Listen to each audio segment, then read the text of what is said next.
ಎಲ್ಲರಿಗೂ ನಮಸ್ಕಾರ. ನಾಳೆ ನವೆಂಬರ್ 25ನೇ ತಾರೀಕು ಸೋಮವಾರ. ನಾಳೆಯಿಂದ 2093ರವರೆಗೂ ಹಣವೋ ಹಣ. 4 ರಾಶಿಗೆ ಶುಕ್ರ ದಶೆ ಶ್ರೀಮಂತಿಕೆ ಹುಡುಕಿಕೊಂಡು ಬರುತ್ತೆ. ಹಾಗಾದರೆ ಅಂತಹ ಅದೃಷ್ಟವಂತ ರಾಶಿಗಳು ಯಾವುವು ಅಂತ ನೋಡೋಣ ಬನ್ನಿ. ಅದಕ್ಕೂ ಮುನ್ನ ನೀವು ಮಂಜುನಾಥ ಸ್ವಾಮಿಯ ಭಕ್ತರಾಗಿದ್ದರೆ ವಿಡಿಯೋಗೆ ಲೈಕ್ ಮಾಡಿ. ಹಾಗೆ ನೀವಿನ್ನೂ ನಮ್ಮ ಜ್ಯೋತಿಷ್ಯ ದರ್ಶನ ಚಾನಲ್ಗೆ ಸಬ್ಸ್ಕ್ರೈಬ್ ಆಗಿಲ್ಲ ಅಂದರೆ ಈಗಲೇ ಸಬ್ಸ್ಕ್ರೈಬ್ ಮಾಡಿ. ಹಾಗೆ ಪಕ್ಕದಲ್ಲಿ ಬರೋ ಬೆಲ್ ಐಕಾನನ್ನು ಕ್ಲಿಕ್ ಮಾಡಿ. ನಿಮ್ಮ ಸಮಸ್ಯೆಗಳಾದಂತಹ ಸತಿಪತಿ ಕಲಹ, ಪ್ರೀತಿಯಲ್ಲಿ ಮೋಸ, ಭೂಮಿ ವಿಚಾರ, ಕೋರ್ಟ್ ಕೇಸ್, ವ್ಯಾಪಾರ, ಹಣಕಾಸಿನ ತೊಂದರೆ, ಸಾಲಬಾಧೆ, ಸ್ತ್ರೀಯರು, ಗುಪ್ತ ಸಮಸ್ಯೆ, ಹೀಗೆ ಹಲವಾರು ಸಮಸ್ಯೆಗಳಿಗೆ ಶಾಶ್ವತ ಪರಿಹಾರ ಮಾಡಿಕೊಡುತ್ತಾರೆ. ಡಿಸ್ಪ್ಲೇ ಮೇಲೆ ಕಾಣುವ ಗುರುಜಿ ನಂಬರ್ಗೆ ಒಮ್ಮೆ ಕರೆ ಮಾಡಿ. ಈ ಸಮಯದಲ್ಲಿ ವಿದ್ಯಾರ್ಥಿಗಳ ಮನಸ್ಸು ಓದಿನಲ್ಲಿ ಹೆಚ್ಚಾಗಿರುವುದು, ಇದರಿಂದಾಗಿ ನೀವು ಯಶಸ್ಸು ಗಳಿಸುವಿರಿ. ಈ ಸಮಯದಲ್ಲಿ ಕೆಲಸದ ಸ್ಥಳದಲ್ಲಿ ನಿಮಗೆ ದೊಡ್ಡ ಜವಾಬ್ದಾರಿ ದೊರಕಬಹುದಾಗಿದೆ.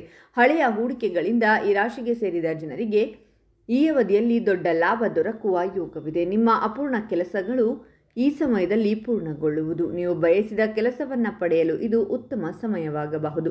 ನಿಮ್ಮ ಕುಟುಂಬ ಜೀವನ ಆನಂದಮಯವಾಗಿರುತ್ತದೆ. ಅವಿವಾಹಿತ ಜನರು ಒಳ್ಳೆಯ ಸುದ್ದಿಯನ್ನು ಪಡೆಯುವ ಯೋಗವಿದೆ.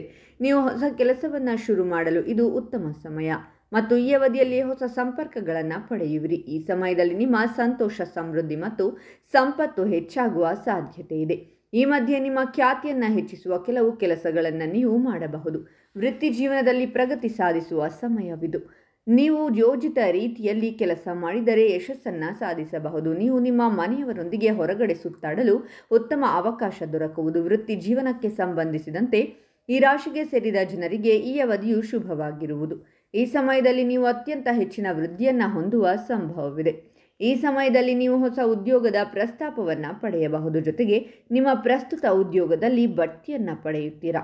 ನೀವು ಲಾಭ ಗಳಿಸುವ ಅವಕಾಶವನ್ನು ಪಡೆಯುತ್ತೀರಾ. ನಿಮ್ಮ ಅಪೂರ್ಣ ಕೆಲಸಗಳು ಈ ಸಮಯದಲ್ಲಿ ಪೂರ್ಣಗೊಳ್ಳುವುದು ಮತ್ತು ಅಧಿಕಾರಿಗಳ ಬೆಂಬಲವನ್ನು ಪಡೆಯುವಿರಿ.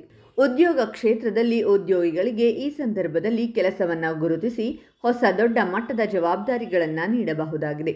ಹಣಕಾಸಿನ ಕ್ಷೇತ್ರದಲ್ಲಿ ನೀವು ಮಾಡುವಂತಹ ಪ್ರತಿಯೊಂದು ಪ್ರಯತ್ನಗಳು ಕೂಡ ಈ ಸಂದರ್ಭದಲ್ಲಿ ಸಫಲವಾಗಲಿವೆ. ಸಮಾಜದಲ್ಲಿ ನಿಮಗೆ ಗೌರವ ಹಾಗೂ ಸನ್ಮಾನಗಳು ದೊರಕಲಿವೆ ಹಾಗೂ ನಿಮ್ಮ ಪ್ರತಿಷ್ಠೆ ಕೂಡ ಹೆಚ್ಚಾಗಲಿದೆ. ಹೆಚ್ಚಾಗುವಂತಹ ಆತ್ಮವಿಶ್ವಾಸದಿಂದಾಗಿ ನೀವು ಮಾಡುವಂತಹ ಕೆಲಸದಲ್ಲಿ ಕೂಡ ಉತ್ತಮ ಫಲಿತಾಂಶವನ್ನು ಪಡೆದುಕೊಳ್ಳಲು ಸಾಧ್ಯವಾಗಲಿದೆ. ಹಣವನ್ನು ಹೂಡಿಕೆ ಮಾಡುವುದಕ್ಕೆ ಅತ್ಯಂತ ಶುಭ ಸಮಯ. ಎಲ್ಲಕ್ಕಿಂತ ಪ್ರಮುಖವಾಗಿ ಈ ಸಂದರ್ಭದಲ್ಲಿ ಅವಿವಾಹಿತರು ಮದುವೆಯಾಗುವಂತಹ ಯೋಗವನ್ನು ಹೊಂದಿದ್ದಾರೆ. ಈ ಸಮಯದಲ್ಲಿ ನೀವು ಮಾಡುವಂತಹ ಪ್ರತಿಯೊಂದು ಹೂಡಿಕೆ ಕೂಡ ಲಾಭದ ರೂಪದಲ್ಲಿ ನಿಮಗೆ ವಾಪಸ್ ಬರಲಿದೆ. ಈ ಸಂದರ್ಭದಲ್ಲಿ ನಿಮ್ಮ ಪದವಿ ಹಾಗೂ ಪ್ರತಿಷ್ಠೆ ಹೆಚ್ಚಾಗಿದೆ ಹಾಗೂ ಸಮಾಜದಲ್ಲಿ ನೀವು ಕೀರ್ತಿಯನ್ನು ಹೆಚ್ಚಿಸಿಕೊಳ್ಳುವಂತಹ ಉತ್ತಮ ಕೆಲಸಗಳನ್ನು ಮಾಡಲಿದ್ದೀರಾ. ಒಂದು ವೇಳೆ ನೀವು ವಿದೇಶಕ್ಕೆ ವಸ್ತುಗಳನ್ನು ಆಮದು ಹಾಗೂ ರಫ್ತು ಮಾಡುವಂತಹ ಕ್ಷೇತ್ರದಲ್ಲಿ ಕೆಲಸ ಅಥವಾ ಉದ್ಯಮವನ್ನು ನಡೆಸುತ್ತಿದ್ದರೆ ಈ ಸಮಯ ನಿಮಗೆ ಕೈತುಂಬ ಲಾಭವಾಗುವುದು. ಹಾಗಾದರೆ ಇಷ್ಟೆಲ್ಲ ಅದೃಷ್ಟ ಫಲಗಳನ್ನು ಪಡೆಯುತ್ತಿರುವ ರಾಶಿಗಳು ಯಾವುವೆಂದರೆ ಮಿಥುನ ರಾಶಿ, ಕನ್ಯಾ ರಾಶಿ, ವೃಶ್ಚಿಕ ರಾಶಿ ಮತ್ತು ಧನಸ್ಸು ರಾಶಿ. ಇವುಗಳಲ್ಲಿ ನಿಮ್ಮ ರಾಶಿ ಇದ್ದರೂ ಇಲ್ಲದಿದ್ದರೂ ಓಂ ಮಂಜುನಾಥಾಯ ನಮಃ ಅಂತ ಕಾಮೆಂಟ್ ಮಾಡಿ. ಈ ವಿಡಿಯೋವನ್ನು ಲೈಕ್ ಮಾಡಿ ಮತ್ತು ಎಲ್ಲರಿಗೂ ಶೇರ್ ಮಾಡಿ.